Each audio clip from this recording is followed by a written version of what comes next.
बिस्मिल्लाहिर्रहमानिर्रहीम। 1,45,380 की weekly closing और टोटल इस वीक में मार्केट ने 5,000 तकरीबन 373 पॉइंट का गेन किया फ्रॉम बॉटम टू टॉप और 1,45,300 की क्लोजिंग थी। 1,46,800 का हाई बना है, जबकि मैंने इस महीने की जो मेरी वीडियो थी मंथली, उसमें जो इस महीने का टारगेट दिया हुआ है वो 1,47,200 का है। 147,200 एक और बहुत मुश्किल लेवल है मार्केट के लिए। अच्छा, इस लेवल पे हम डेफिनेटली देख सकते हैं कि मार्केट फंसेगी। जैसे 1,40,000 का पहले लेवल दिया था तो वहाँ 3-4 दिन मार्केट फंसी थी और फंसने के बाद फिर समझ लिया न्यू मंथ में मार्केट ने दोबारा से रिदम पकड़ा है। न्यूज़ फ्लो बहुत पॉजिटिव है और जिस तरह की ख़बरें इस वक्त आ रही हैं मार्केट उसी तरह से रिएक्ट कर रही है। लेकिन एक बहुत इंपॉर्टेंट चीज़ जो इस दफ़ा मार्केट में देखने को मिल रही है कि बाज़ार बहुत सिलेक्टेड आइटम्स के ऊपर रिएक्ट कर रहा है और आइटम स्विचिंग नज़र आ रही है। एक चीज़ मैं बार बार रिपीट कर रहा हूँ कि जो आइटम बढ़ चुका, अब उसके बाद अगर आपको अच्छा लग रहा है तो फिर मशवरा करने की ज़रूरत नहीं है। फिर आपको अच्छा लग रहा है तो आप खुद से कर सकते हैं उन चीज़ों को। आइटम कोई भी शेयर उस वक्त लिया जाए कि जब उसमें कोई परफॉर्मेंस ऐड ना हुई हो और उस कंपनी की जो है वो ग्रोथ एक्सपेक्टेड हो, उस कंपनी के फाइनेंशियल्स में कोई चीज़ एक्सपेक्टेड हो पॉजिटिव, क्योंकि रिजल्ट सीज़न चल रहा है। इस रिजल्ट सीज़न में बाज़ार आइटम वाइज ही इसी तरह परफॉर्म करेगा। जैसे जैसे जिन कंपनीज़ के अच्छे अनाउंसमेंट्स आने हैं, जिनके अच्छे पे आउट्स आने हैं, उन्हीं शेयर्स के अंदर हम जो है वो एक्टिविटी देख रहे हैं कि लास्ट पूरे 1-1.5 हफ्ते से आप ऑयल एंड गैस सेक्टर को देख रहे हैं कि उसके अंदर एक अच्छा जो है वो अपसाइड मूव है। उसमें आपको पता ही है कि यूएस साइड से कुछ न्यू ऑयल की जो एग्रीमेंट्स वगैरह की बात आई और उसके बाद अब सर्कुलर डेट की एक रूमर मार्केट के अंदर चल रही है जो पिछले 1.5 साल से चल रही है। मुझे याद है कि इसी सर्कुलर डेट के टॉपिक पे मैंने 95 रुपीज़ पे ओजीडीसी दिलवाया था और आज 270 रुपये पे भी वही सर्कुलर डेट है, वही पेमेंट की उम्मीद है जो अभी तक नहीं हुई। और अब यहाँ 270 रुपये पे ज़ाहिर सी बात है, मैं बच्चा नहीं हूँ, मैंने देखी हुई है ये मार्केट है बहुत ऊपर और बहुत नीचे। अपने होशों में रह के काम किया जाए, सेंसिबल होकर डिसीजन लिए जाएं। ठीक है, मार्केट जितनी स्पीड से ऊपर आ रही है और जितने लेवल्स को जितना स्मूथली बाजार क्रॉस कर रहा है उतना ही स्मूथली मार्केट जो है वो रिवर्स भी दिखा सकती है। रिजल्ट सीजन है, इसमें मेरा ये मशवरा है कि देखें, डिविडेंड्स इन प्राइसेस पे किसी भी शेयर के डिविडेंड्स खाना, डिविडेंड्स को एक्स करना कोई अक्लमंदी का सौदा नहीं है। डिविडेंड से एक दिन पहले आप शेयर बेच लें, एक्स होके वो प्राइस खुल जाए, उसके बाद सोचने समझने का आपको टाइम मिल जाएगा कि दोबारा अगर लेना है तो वही डिविडेंड वाली जो डिफरेंस है वो आपको मार्केट में भी मिल सकता है, वो ज़्यादा बेहतर होगा, ताकि आपको सोचने का मौका मिले कि एक्स प्राइस होने के बाद वो शेयर दोबारा परफॉर्म कर रहा है या नहीं। क्योंकि ज़्यादातर स्क्रिप्ट उस सूरत में ही परफॉर्म कर रहे हैं कि जिनके अभी रिजल्ट्स आए नहीं हैं और अभी क्यू में हैं। अब उनके रिजल्ट्स आना शुरू होंगे, उनके पे आउट्स आना शुरू होंगे या उनकी जो है वो कॉर्पोरेट अर्निंग्स वगैरह जो है वो अनाउंस होनी शुरू होंगी।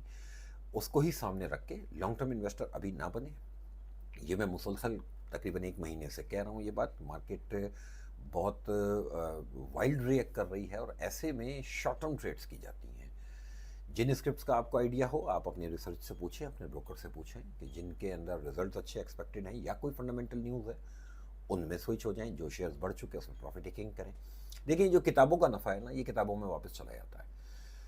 बेचेंगे नहीं, रियलाइज़ नहीं करेंगे उस गेन को तो कोई मसला नहीं है, वो जैसे किताब में नज़र आ रहा है वैसे ही किताब में वो वापस जाता हुआ भी नज़र आएगा। रियलाइज़ करें अपने प्रॉफिट्स को और उन चीज़ों की तरफ चले जाएं। आपने देखा होगा कि अभी पिछले वीक में भी बहुत से ऐसे शेयर्स चलना शुरू हुए जो पिछले 1-1.5 महीने से बिल्कुल स्टक थे, एक नैरो रेंज के अंदर स्टक थे। अब उनके अंदर हमने रिफ्लेक्शन आती हुई हमें नज़र आनी शुरू हुई है। उधर ज़्यादा अपॉर्चुनिटी बनेगी। जो चलता हुआ आइटम है अगर उसमें 2-5% की और जगह बची है अपसाइड की, तो उससे बेहतर ये है कि आप उसमें चले जाएं कि जो आइटम अभी ना चला हो और उसमें 10-15% की अपसाइड की उम्मीद हो, तो आपको मार्जिन ऑफ प्रॉफिट ज़्यादा मिलेगा, रिस्क फैक्टर आपका जो है वो कम होगा। जब मैं शॉर्ट टर्म ट्रेडिंग की बात करता हूँ, मैंने हमेशा से लोगों को एजुकेट किया कि शॉर्ट टर्म ट्रेड का सिर्फ एक क्राइटेरिया है, lower the risk higher the return. जिस कंपनी के शेयर पे ये क्राइटेरिया फिट हो रहा है, अब उस शेयर में काम करें। चॉइस आपकी है। आपको ये पता होना चाहिए कि अगर ये शेयर या मार्केट किसी भी न्यूज़ से अगर रिवर्स हुई तो इस शेयर में कहाँ तक की हम डाउन साइड देख सकते हैं। हमें इन चीज़ों को रियलाइज़ करके अपने पोर्टफोलियो को मैनेज करना चाहिए कि आज ये जो चमकता हुआ नज़र आ रहा है, कल ये जब रिवर्स होगा तो आपने अपनी रिस्क मैनेजमेंट कैसे करनी है। कमाना आसान होता है, बचाना बाज़ार में मुश्किल होता है। कि जब तक बाज़ार सही चल रहा है तब तक तो अभी सब चैम्पियन बने हुए हैं, और जब सब चैम्पियन बन जाते हैं, मेरी आदत है, मैं फिर थोड़ा सा इज्जत पकड़ लेता हूँ। मेरी ज़रूरत फिर पड़ेगी अभी आप लोगों को, इंशाल्लाह फिक्र नहीं करें। ये मार्केट बड़ी जालिम जगह है, ठीक है। और जब ये मार्केट इजी मनी हो जाए, आजकल तो मुझे ऐसा लग रहा है कि बाज़ार वाकई एक इजी मनी प्लेस है कि आप आएँ, पैसे डालें, कोई भी शेयर लें, जो चल रहा है वो ले लें, तो वो भी 2-3% ऊपर निकल ही जाएगा आपका। ऐसे में ही आदमी ट्रैप में आता है, ठीक है। तो मेरा काम है इन चीज़ों को साथ साथ हाईलाइट करना। कल को मुझे पता है बहुत रोना गाना होता है, तो रोने गाने के वक्त मैं ये वीडियोस रिकॉर्ड इसलिए करता हूँ, मुझे ना व्यूज़ चाहिए यूट्यूब से, ना मुझे कुछ कमाना है सोशल मीडिया से। ये रिकॉर्ड में बातें हैं कि मैं पुरानी चीज़ें ला के दिखा दूंगा कि मैं क्या कह रहा था। स्विचिंग करते जाएँ, शॉर्ट टर्म ट्रेड करें, lower risk higher return criteria के ऊपर ट्रेड करें। जिस कंपनी के फाइनेंशियल अभी अनाउंस नहीं हुए हैं उसके अंदर थोड़ा सा वेट करें, या फिर कोई और फंडामेंटल अगर अनाउंस होना है तो उसका इंतज़ार कर लें कि ठीक है, वो अनाउंसमेंट तक आप उस कंपनी की रैली को ज़रूर जो है वो इंजॉय करें, और अनाउंसमेंट आ जाए तो buy on rumour sell on news वाली थ्योरी पे अमल करके उसको एक दफ़ा बेचें। क्योंकि मार्केट जिस अंदाज से आई है ना, बेसिकली ये स्ट्रॉन्ग फुटिंग पे नहीं है। बाज़ार का फ्यूचर अभी बहुत ब्राइट है। मैंने पिछली मंथ की वीडियो में भी कहा था कि मैं अभी कोई नया टारगेट नहीं दे रहा, ठीक है। 1,40,000 का टारगेट एक साल पहले वाला था, अब ये मैं शॉर्ट टर्म के टारगेट्स देता रहूँगा, लेकिन लॉन्ग टर्म या मीडियम टर्म का कोई टारगेट अभी मैंने नहीं दिया। वो क्यों नहीं दिया कि बाज़ार जब तक करेक्शन नहीं कर लेगा तब तक मैं कोई और अभी आगे की बात नहीं कर रहा। अभी शॉर्ट टर्म में बाज़ार 147 क्रॉस होकर खड़ा हो जाएगा, फिर मैं कोई नया लेवल दे दूंगा, लेकिन वो शॉर्ट टर्म के लेवल्स होंगे। बाज़ार में करेक्शन ओवरड्यू है, और ये रिजल्ट सीज़न है। इस रिजल्ट सीज़न में आपको ट्रेडिंग का अच्छा मौका मिलेगा, इसमें अच्छे पैसे बनेंगे। अगर देखिए सेंसिबल होकर काम करेंगे, पैसे अच्छे बन सकते हैं। लेकिन अगर आप ये चाहेंगे कि एक आइटम 20% बढ़ चुका है और उसके बाद इरफान भाई याद आ रहे हैं कि अब मैं ले लूं, तो मैं ऐसे काम नहीं करता हूं, ठीक है। मुझे आपके पैसे जितने इंपॉर्टेंट है, मेरी क्रेडिबिलिटी उससे ज़्यादा इंपॉर्टेंट है। पैसे रिकवर हो जाते हैं, क्रेडिबिलिटी कभी रिकवर नहीं होती। तो मैं अपनी क्रेडिबिलिटी बचाता हुआ चलूँगा। मैं ये चाहूँगा कि आप 200 रुपये कमा लें इस हड़ाउड़ी में, मैं 100 रुपये कमा लूँ। आपके 200 वापस जाते हुए दिखाऊँगा, मैं अपने 100 बचा के दिखाऊँगा। तो पॉइंट ये है कि बाज़ार जिस अंदाज से चल रहा है, इसमें रिस्क मैनेजमेंट करें। इस वक्त कमाने से ज़्यादा ना फोकस इस बात पे करें कि आपका रिस्क क्या है, ठीक है। 147,300 अगर बाज़ार क्रॉस करके इसके ऊपर खड़ी हो जाएगी, फिर एक नया लेवल दे देंगे। लेकिन जो आने वाले हफ्ते का पिविट है वो नोट कर लें। पिविट आने वाले हफ्ते का है 1,39,500, 139,500।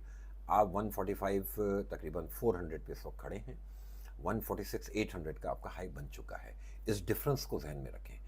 जब हायर रिस्क और वो जब लोअर रिस्क हायर रिटर्न की हम बात करेंगे, तो अगर रेजिस्टेंस कोई आपको पहले बताई भी है 147,300, तो अब आप गिनें कि रेजिस्टेंस बिल्कुल अब मुंह पे खड़ी है, और जो सपोर्ट मैं बता रहा हूँ 139,500 काफ़ी दूर है। ये वीक की है सिर्फ, ठीक है। मंथ की मैं बता चुका 1,26,000। मंथ में अगर कोई रिवर्स अल्लाह ना करे लगेगा तो 1,26,000 तक भी बाजार चला जाए तो कुछ नहीं हो रहा मार्केट को। मार्केट बिल्कुल जो है वो सही करेगी। लेकिन अभी हम वीक ऑन वीक बेसिस पे, क्योंकि वो लेवल बहुत दूर है, तो हम इमीडिएट लेवल्स पे अगर बात करें 139,500 को कंसीडर करें। अपना स्टॉप लॉस कह लें इसको, या अपनी एक सपोर्ट लेवल कह लें इसको, और 47,200। और अगर 47,200 के ऊपर बाजार क्लोज हो जाएगा तो उसके बाद कोई नया लेवल आपको इमीडिएट जो भी रेजिस्टेंस होगी वो इंशाल्लाह आप लोगों को देंगे। एक आइटम था कुछ अर्से पहले, आप लोगों को याद होगा कि आज से कोई साल भर पहले मैं कहा करता था कि एक टेक्सटाइल कंपनी है जिसका टर्न अराउंड है, वो सब 5-6 रुपये का शेयर होता था। कल मार्केट में वो 26 रुपये का शेयर हो गया। एक साल में अल्लाह पाक ने मेरी ये बात भी पूरी कर दी उस कंपनी से रिलेटेड। बहुत लोग जानते हैं, मैं नाम नहीं लेना चाह रहा उस कंपनी का। अब वो ओवर वैल्यूड है, क्योंकि लोग मुझसे अब पूछ रहे हैं उसके बारे में। मुझे अच्छा नहीं लगता कि मैं किसी को मैसेज को इग्नोर करूं या किस किस को जवाब दूं। वो ओवर वैल्यूड है। अब जो यहाँ लेगा फंस जाएगा।